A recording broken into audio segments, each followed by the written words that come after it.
All set, I take it? We finished what we could.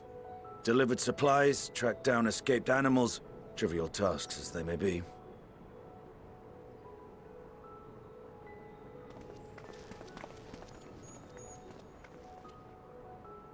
That's enough, don't you think?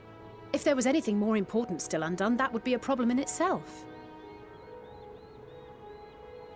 The vessel is essentially ready for departure. All that remains is to load the final batch of supplies and see everyone on board. Once we've readied the ether burner, that is. Ah, had a feeling we might find you all here. Our consultations with the Loperates, too, have run their course. Pleased I am to say that our researchers' concerns have for the most part been allayed, though some insist on making adjustments to the very end. For their part, Livingway and her peers have graciously offered to stay and keep the people company, lest any lingering queries go unanswered. All that remains is to wait for the refined adamantite. Alphino, are you there? It's me, Cryle. Your special delivery has arrived. Round up everyone and come to the harbor at once.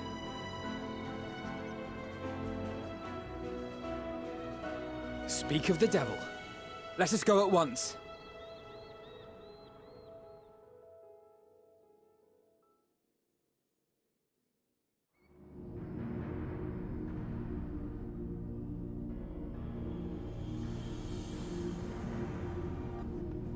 Forgive the intrusion, Master Fortuner. I bring urgent news. A great commotion has broken out in Scholar's Harbor. Your presence is requested, with all speed.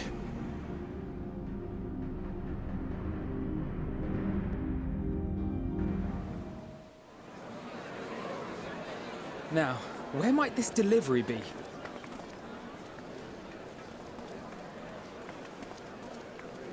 Oh.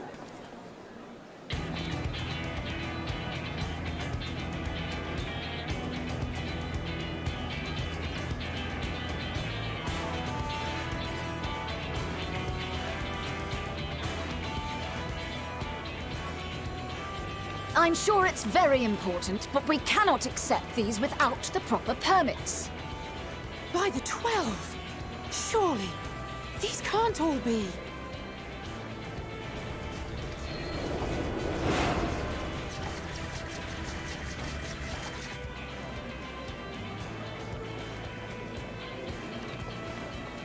Bleeding hellfire! They're bringing them by sea and by air. All these folks in these crates.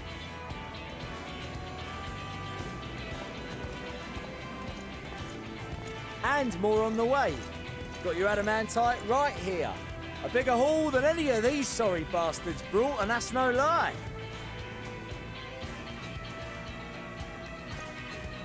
Yes, because you were charged with seeing the shipments from Gridania and Uldar here, along with your own. Give credit where credit is due. Sounds like the sorry whinging of a sore loser. An hypocrite to boot. Ain't no way a scrawny whelp like you took a dozen steps inside a Dalamant shard. I'll have you know I went all the way to the entrance. Furthermore, 'twas my contacts that enabled us to enlist the cooperation of the Sky Pirates. Left you outside so you wouldn't get anyone killed, did they?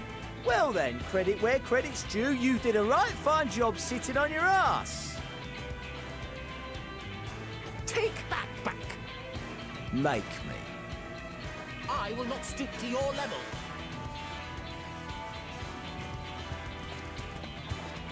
My, what a grand welcome party. Hancock and Soroban. We come bearing relics both sacred and Allagan, as well as a few other gifts that may be of help, to be presented with best wishes from the Eastern Alliance. Our friends in Bosnia, for instance, have sent along a few artifacts for the brave allies of the Resistance. That's you. I myself have come with a sacred relic of Rayson Temple. 'Twas passing fortunate that Senri's dango craving brought us to Kugane. We arrived precisely as Hancock was making his arrangements. Upon learning of your need, we made haste back to Hell's Lid, with our dango, never fear, and consulted with the other auspices. All consented to the lending of Tenzin's legendary Phoenix Blade for this noble cause. Suzaku and Seiryu were nevertheless worried that it might be lost in transit, however, and insisted upon accompanying me to Onakoru, where I had intended to entrust it to our Confederate allies. I thought instead to give it over to Hancock when we chanced to cross paths yet again.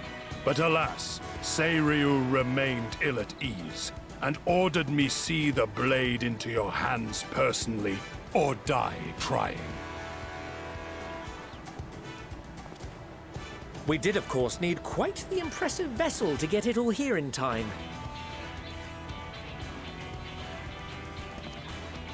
Fortunately, our majestic associates have been more than helpful. 'Tis an honor to join the Warrior of Light on another adventure, they tell me.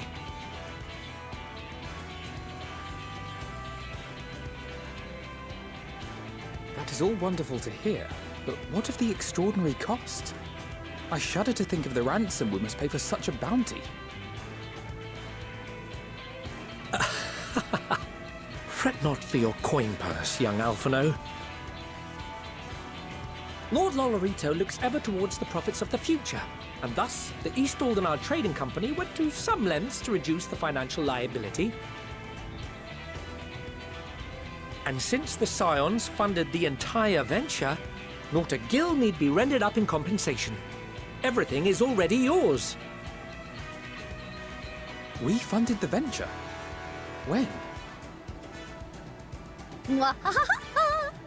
Don't let the name fool you. This coinkeeper knows a thing or two about spending.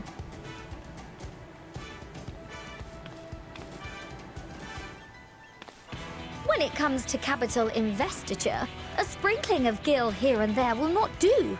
You need enough savings to make waves when it really counts, which is why frugality is paramount. We also have the benefit of a generous patron. Generous being rather an understatement. She has supported us from the shadows since the very founding of the Scions. We even had coffers to fill. Mother! Ameliance. I remain, of course, an entirely neutral party. I simply thought our family's coffers were needlessly full. We can hardly take them with us on your teeny-tiny toy boat, now can we? And 'twould be a shame to leave all that hard-earned wealth unspent.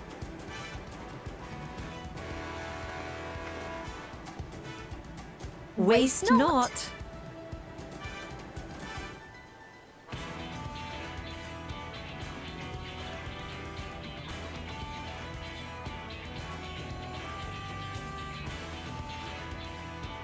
However did you manage so much in so short a time, though? We expected word to reach only a fraction of our allies. Did I not tell you I have my ways? Erenville, you were involved too. I received a letter from Cryo after we parted ways in Labyrinthos. She explained what the Scions were trying to accomplish, and why you might soon require the services of the Gleaners, spread across the world as we are. I pray you do not interpret this as a betrayal of Charlene. I accept that the Forum's aim in pushing us to our limits was to preserve what knowledge we have, and I bear you no ill will for it.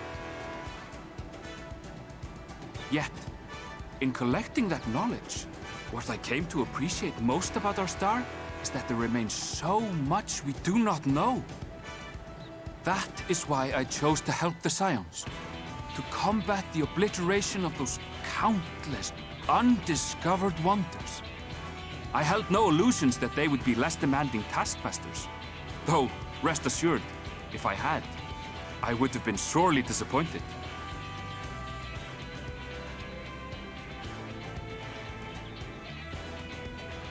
To make a long story short, the whole of the guildship cooperated to ensure your call was heard far and wide.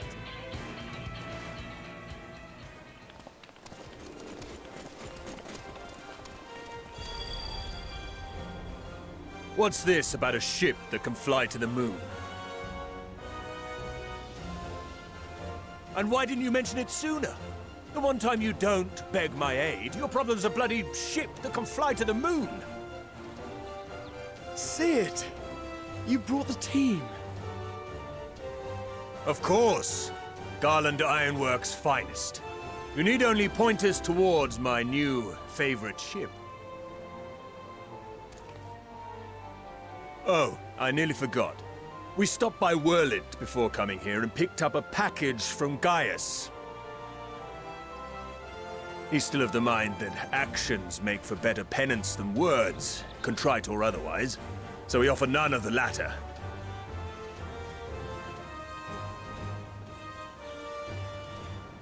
What he sent is an Allegan relic Valens used in his weapons experiments. Has a fair bit of refined adamantite in it, too.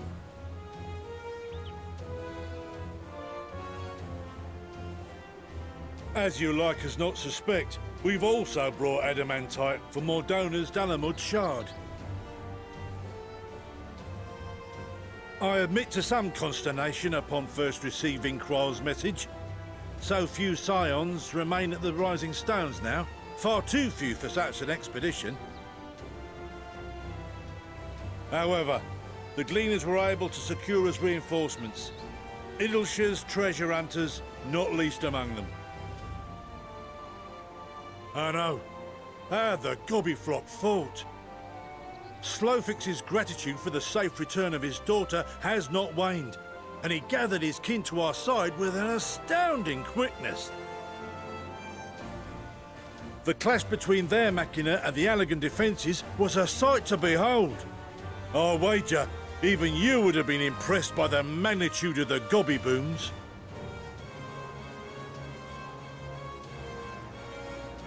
Fascinating as all this is, I fail to see how it explains your presence here. Does Razat Han not have more pressing concerns?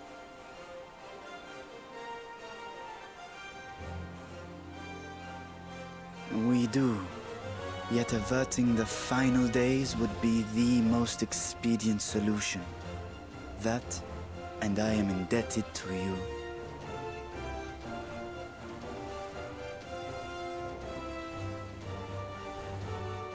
Though they chose to take their leave of Thavnair, those you saved in Galimund remain my people. My gratitude is beyond words. 'Tis appropriate that I aid you in kind. If in the doing we bring salvation to others of this star, so much the better. You will recall that I spoke of my father, Midgard Summer, and his journey across the great expanse. As he traveled betwixt the stars, his resplendent scales drank of the ether in those nigh empty surrounds, and imparted to him the strength to persevere. Thinking they might further your cause, I called out to my kin for consent. Ashdai's answer was silence, as ever. Tiamat and Chrisvelgre, however, responded favorably to the suggestion. My sire, too, stirred from his slumber long enough to speak and say, "Very well." Thus have I brought you his own worm scales. Fit them to your purpose, and seek a worthier fate for us all.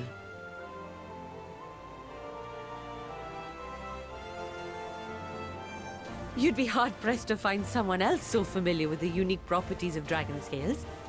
So I invited myself along.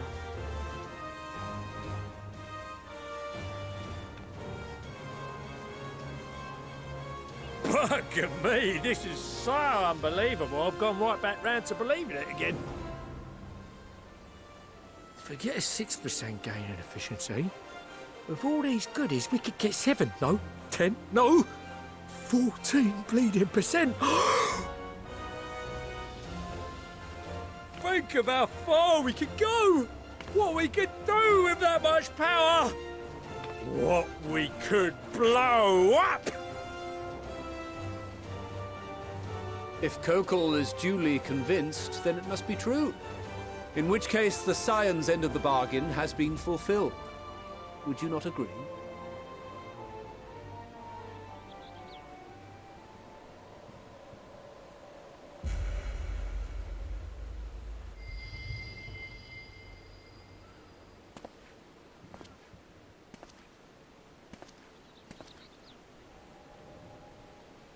Yes, Father?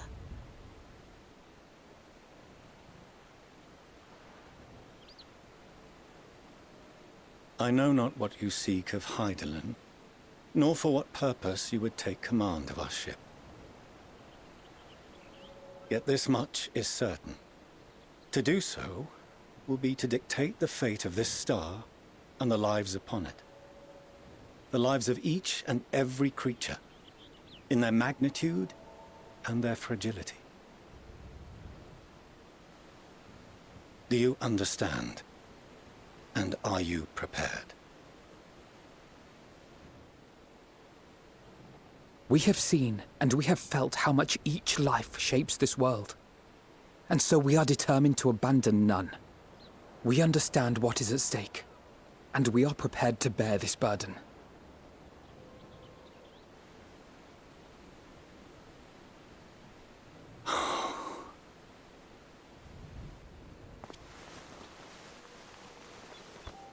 Then I will bear it with you. I beg you, share your struggles with me. As family.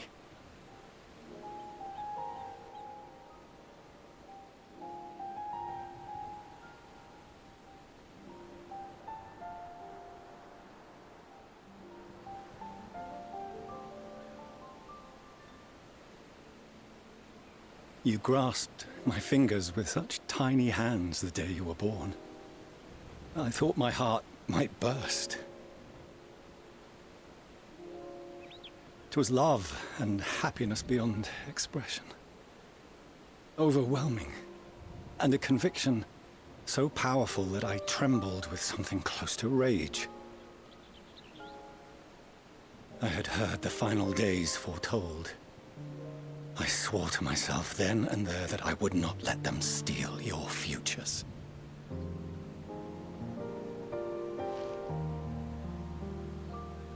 The great Exodus would succeed, must succeed.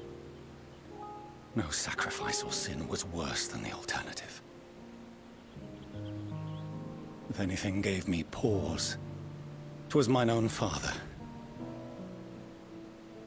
The Archon Louisoix openly decried Charlian's policies, a perspective which I regarded with increasing disdain as I grew older. Yet even as part of me thought him a fool. Perhaps I also hoped that he, of all people, would devise a brilliant means to save my children. A naive hope, but stubborn enough that I could never bring myself to keep you apart.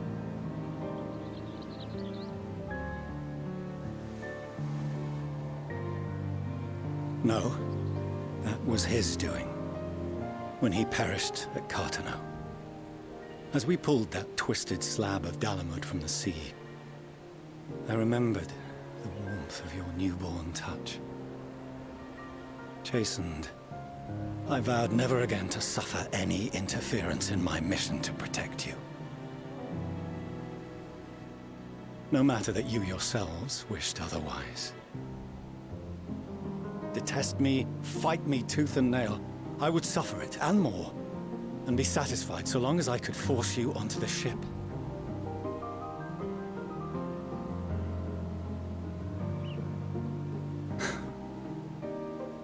I was wrong. You two have grown so much stronger and so much wiser than I dared dream. You have earned the right to walk your own path, and already begun to do so. Good. Because there are things we care about, and people we love, and none of them is replaceable. Not a one. It cannot have been an easy journey for you to have come so far. We shall be glad to acquaint you with the finer details someday, once this danger has passed. All that we have seen and heard, that we have felt and learned in our travels. Ours is not a kind world, but it is beautiful. Always. Oh no. Are you quite sure that's wise? After all, someone turns pale and flees the room when he sees so much as an envelope containing word of your adventures. Whatever will happen if he learns what you were really up to? Amelians.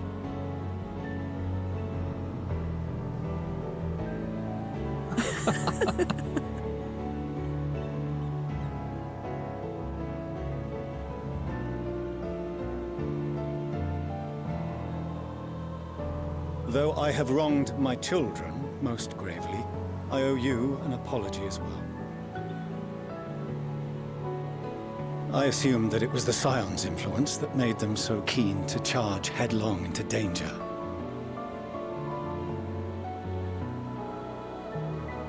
Yours, in particular. I see now that said influence instead brought them together with the many fine people gathered here today.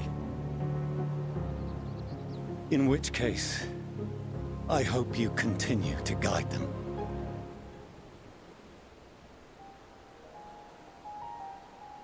If we've finished loitering about the harbor, might I suggest we put our plans into motion?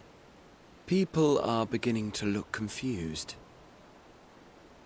Perhaps you can spare a few words ere they resume the tedious lugging of cargo. You've no small number of friends and admirers here, after all.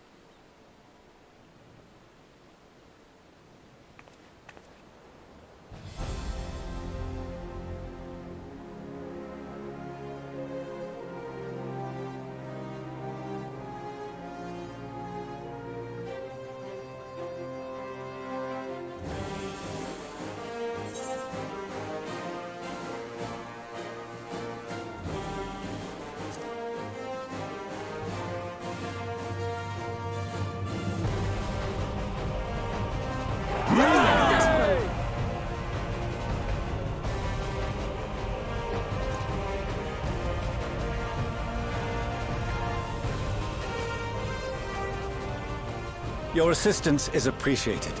Now, in an orderly fashion, if you please.